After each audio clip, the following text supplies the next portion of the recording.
When people say trust is everything in a marriage, they never tell you what to do when it breaks quietly. Not with shouting, not with a fight, but with a vibration on a kitchen counter.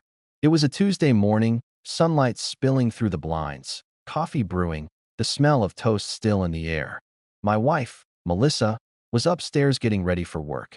Her phone buzzed beside my mug. I didn't mean to look. It was instinct, just a glance. The message preview read, "Can't wait to see you in Denver. Just you and me this time." The name above it, Brad. I froze. Brad. I didn't know a Brad. She didn't have any coworkers named Brad, not in her office, not in her phone contacts that I knew of. I felt my pulse climb, not from rage, but clarity. Something wasn't right that I didn't open the message. I just stared at the screen until it went dark. I listened to the sound of her blow dryer upstairs, the casual rhythm of someone who didn't know her life had just shifted. We'd been married 22 years. 2 kids in college, a mortgage, shared vacations, matching coffee mugs that said Mr. Right and Mrs. Always Right. I used to think those were funny. Now they felt like warnings. She came downstairs, kissed me on the cheek, said she had an early client meeting. I nodded, pretending everything was fine. But my mind was already spinning. Denver. Just you and me this time. That night, I didn't say a word. I asked her how her day went. She said it was busy. She smiled, but it was the kind of smile people use when they've practiced lying in front of a mirror. I started noticing things. Her phone always face down on the counter, her sudden obsession with working late, her perfume changing. But what stood out most was how she'd stopped asking me about my day. Melissa was always talkative, always curious, but now there was distance in her eyes, something vacant that I didn't explode. I didn't accuse. Instead, I started watching, observing. The next morning, I called my friend Eric, who works in IT. "I need help," I said quietly. He didn't ask questions, just told me to swing by his office after lunch. That day, I learned more about cloud backups and deleted messages than I ever wanted to know. Within hours, I had access to everything she thought she'd hidden. The truth wasn't subtle. Messages, pictures, hotel reservations, all under a false work email. Brad was from her old college friend group, recently divorced, the kind of man who posted spiritual quotes about second chances while liking her photos from 10 years ago. I scrolled through weeks of their conversations, each one worse than the last. Compliments about her body, late-night miss you texts, jokes about her boring husband. That last one made my hand tighten around the mouse. That night, she came home humming, dressed a little too nice for a staff dinner. She poured herself a glass of wine, told me about some project at work. I watched her lips move, heard her voice, but my mind replayed those messages. The same woman who told Brad she missed his hands was now asking me if I'd fed the dog. When she went to bed, I sat in the living room in the dark. Not angry, just empty. The next morning, I played along. I kissed her forehead, told her I'd pick up dinner that night. When she left, I checked her travel email again. "Can't wait for the reunion trip," Brad had written. Finally, some time alone. My wife's reply came 2 minutes later. "Just promise to keep it quiet. Mark thinks it's a group thing." Mark. That's me. I leaned back in the chair and let out a breath I didn't know I'd been holding. So that was the story, an innocent college reunion. Denver, 2 nights. I'd even been asked to help her pack. I smiled then, because something inside me had shifted completely. The man who used to panic and beg for explanations was gone. The one sitting in that chair was different. Cold, deliberate, patient. I called Eric again. "I need one more favor," I said. "Can you trace hotel bookings if I have the confirmation code?" He whistled. "That's a new one, Mark. You planning something?" "Just gathering information." "You sure you want to see it?" "I already have." That night, I made dinner like nothing had changed. I even laughed at her story about a coworker's bad haircut. She was relaxed, unguarded. When she said, "You don't mind if I go next weekend, right?" "It's just old friends." I smiled, kissed her hand, and said, "Of course not. You deserve it." She beamed. That was the moment I decided. She'd never see me lose control, never see me break. If she was going to play games, she'd learn that some people play better. As she packed over the next few days, I played the role perfectly, helping fold her clothes, teasing her about bringing too many shoes. She laughed, thinking she'd already won. She even said, "Don't wait up for me," with a wink, and I replied softly, "I won't." Inside, though, I was already planning my move. Because when someone lies that easily, They never expect you to be 2 steps ahead. If you've made it this far, hit subscribe, leave a like, and tell me in the comments. What would you have done if you were in my shoes? The day she left for her college reunion started like every other Friday morning. She was chipper, humming while packing her last-minute essentials, scrolling through her messages while sipping coffee. I watched her from the kitchen table, reading the newspaper I wasn't actually reading, pretending to be distracted by sports scores while memorizing every detail of her expression. She was radiant, in that forced kind of way, like someone playing a part she'd practiced too many times. The perfume she wore wasn't her usual one either. It was the same scent I'd seen Brad compliment in a text. She thought she was careful. She had no idea that the man sitting across from her already knew everything. "You sure you'll be fine this weekend?" she asked, her tone sweet and casual. "I'll probably be in and out of dinners and stuff, but I'll text when I can." I smiled. "Of course. Enjoy it. You deserve to have fun." She kissed my cheek, grabbed her suitcase, and I helped her load it into the Uber. As the car pulled away, she waved. I waved back. As soon as the car turned the corner, I pulled out my phone and called Eric.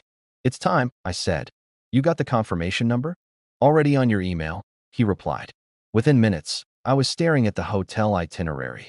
2 nights, 1 king suite, reservation under both their names. Paid with her credit card. She hadn't even bothered to hide it through mine.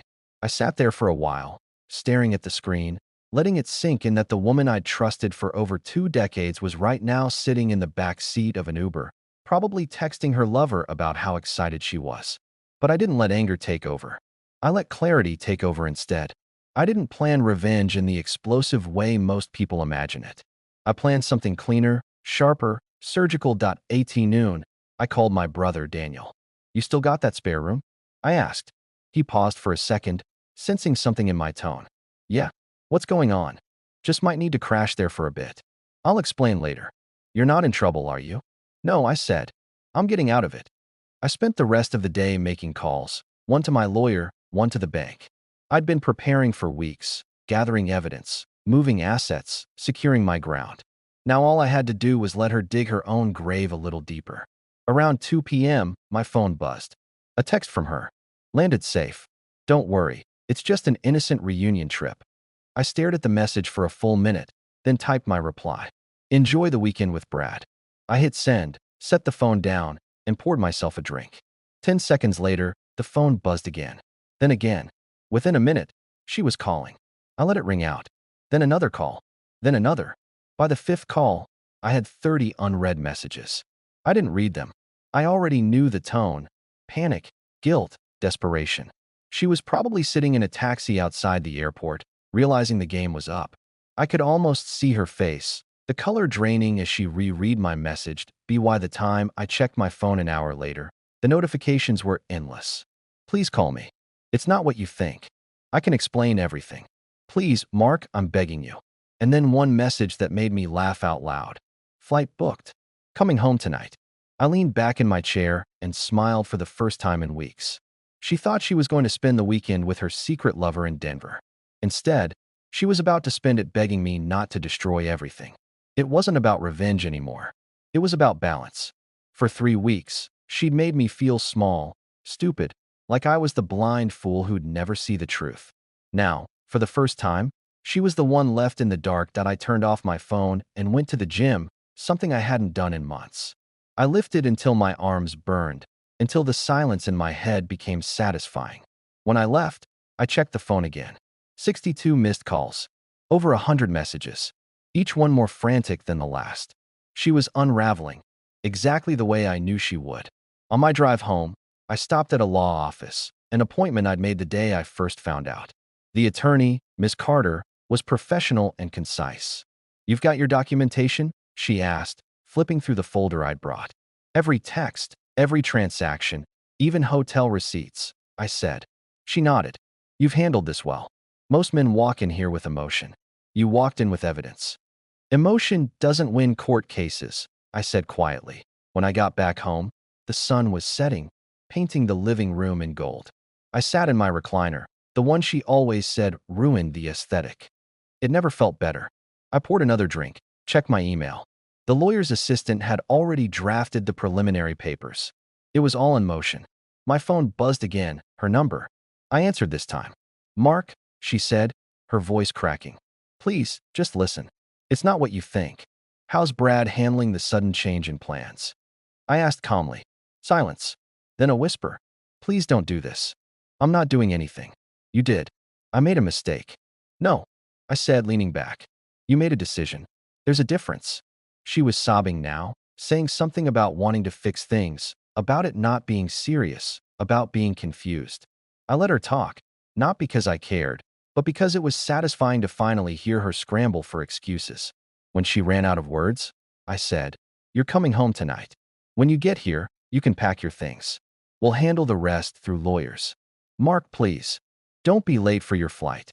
Then I hung up. I looked around the quiet house, the one that had been filled with lies for months, and I realized something. I didn't feel broken. I felt free. The calm that comes after a storm isn't silence, it's clarity. And I just learned that sometimes, peace starts the moment you stop begging for it. She got home just past midnight. I heard the Uber door slam, the hesitant steps on the porch, the soft rattle of keys as she debated whether to knock or walk in like nothing had changed. I didn't move from the recliner. I wanted her to see me calm, grounded, exactly the opposite of what she expected. When the door finally opened, she stood there looking smaller than I remembered, suitcase in hand, hair messy, eyes red from crying. "Mark," she whispered. I didn't answer. She took a few steps inside, like someone approaching a cliff. "Please," she started again. "It wasn't like that. I swear to you, I wasn't going to." "Stop," I said, my voice low and even. "Don't insult me." She froze, tears already forming. "Just let me explain." "Explain what?" "The hotel reservation? The texts? The phone calls? The fact that you lied to my face for weeks while planning a trip with another man?" "It wasn't serious," she said, desperate now. "I made a mistake. I thought I needed to feel wanted again." I stood up slowly. "And you decided the best way to do that was by humiliating your husband?" She looked away. "You don't understand. I wasn't happy. So your solution was to lie? To cheat? To throw away 22 years because you were bored?" I let out a short laugh. "You could have talked to me. You could have said anything. Instead, you picked Brad." Her lips trembled. "I never meant to hurt you." "You did, though. Every day. Every time you kissed me goodbye before seeing him. Every time you smiled like nothing was wrong. You killed something you can't bring back." She sank onto the couch, head in her hands, crying quietly. "What happens now?" she finally asked. "Now," I said. "Now you live with the consequences." I picked up the envelope from the table and tossed it toward her. She opened it with shaking hands. "Divorce papers? Drafted, not filed yet. I figured you'd want to read what betrayal costs." Her eyes widened as she skimmed through. "You froze the accounts?" "Already done. You can't just do that." "Actually, I can. I checked with my lawyer." "You talked to a lawyer?" "3 weeks ago," I said.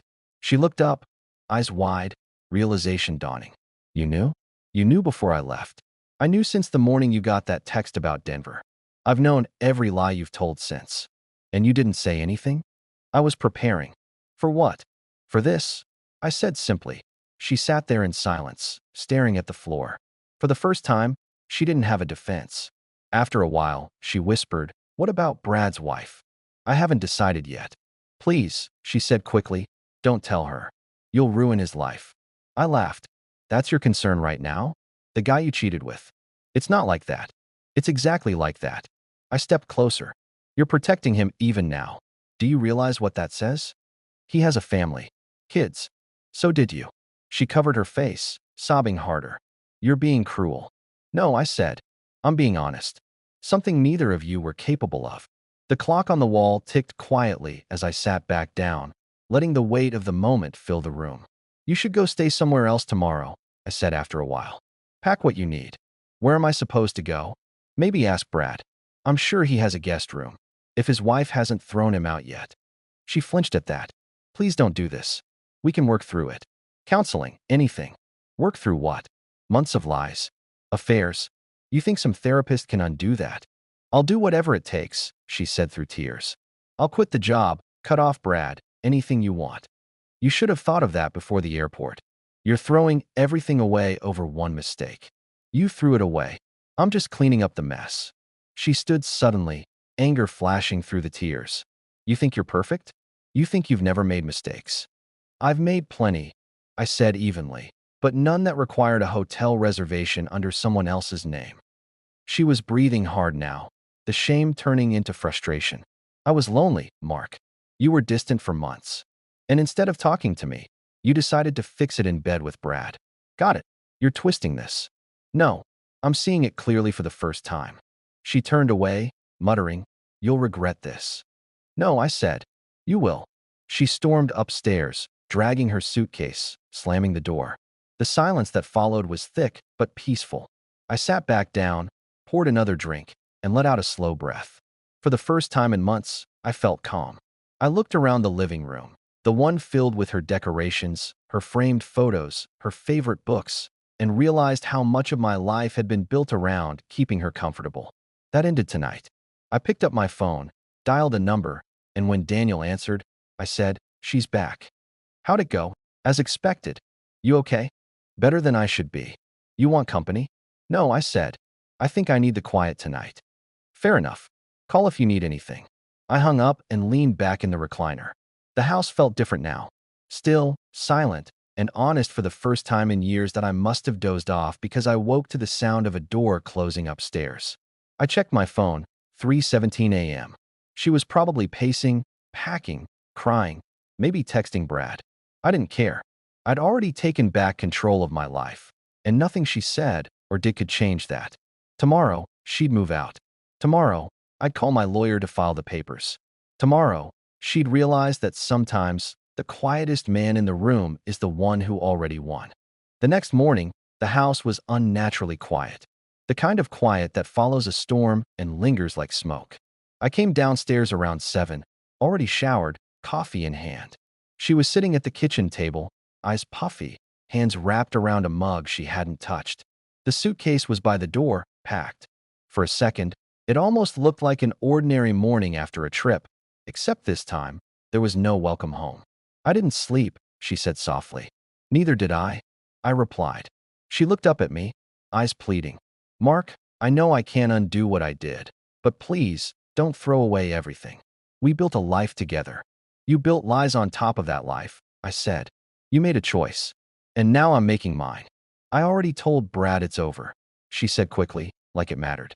"He's blocked." It meant nothing. "Then why did you risk everything for nothing?"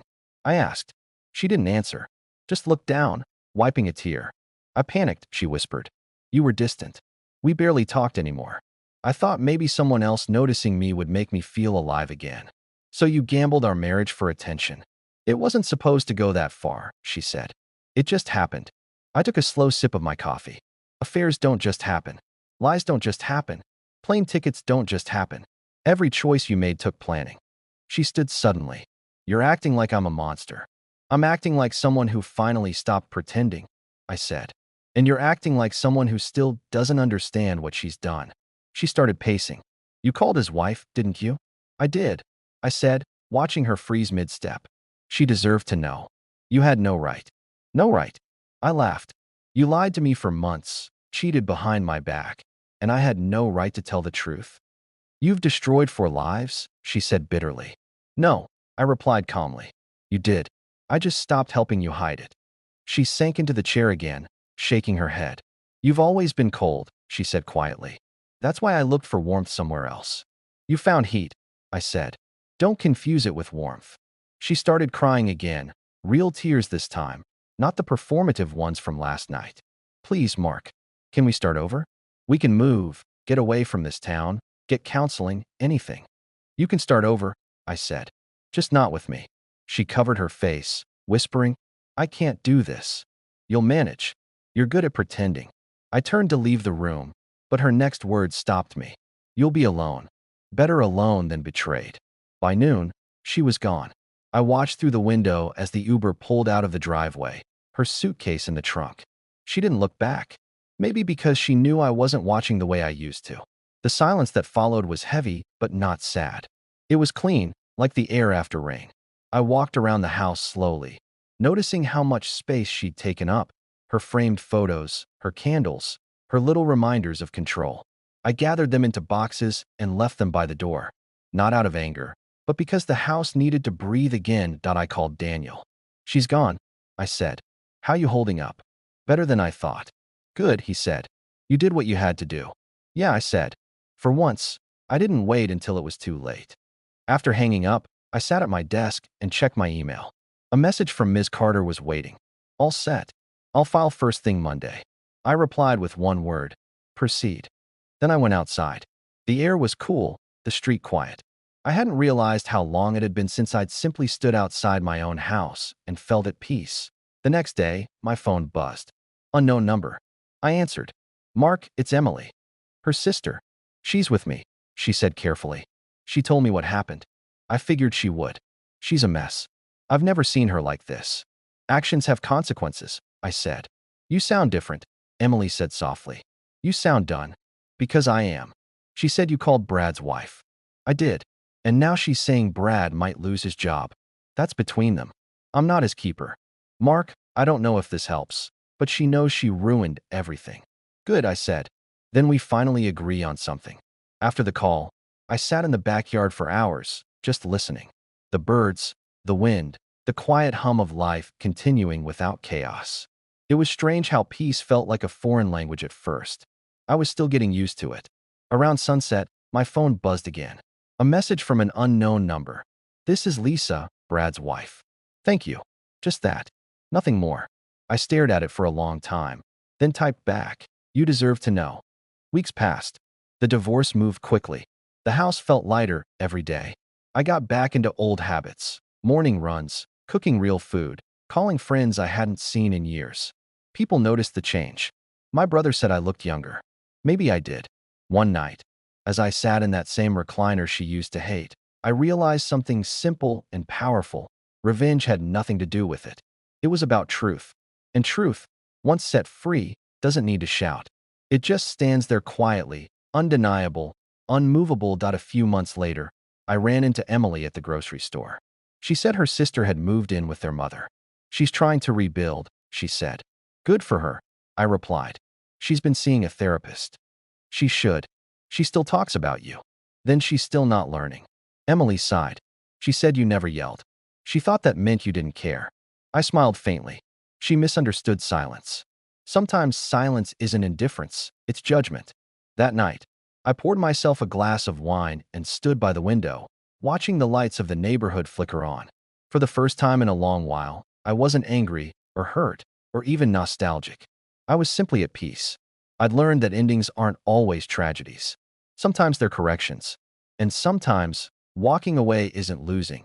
It's reclaiming. If you made it this far, don't forget to subscribe, leave a comment, and share your thoughts. Because sometimes, the quietest stories are the ones that echo the loudest.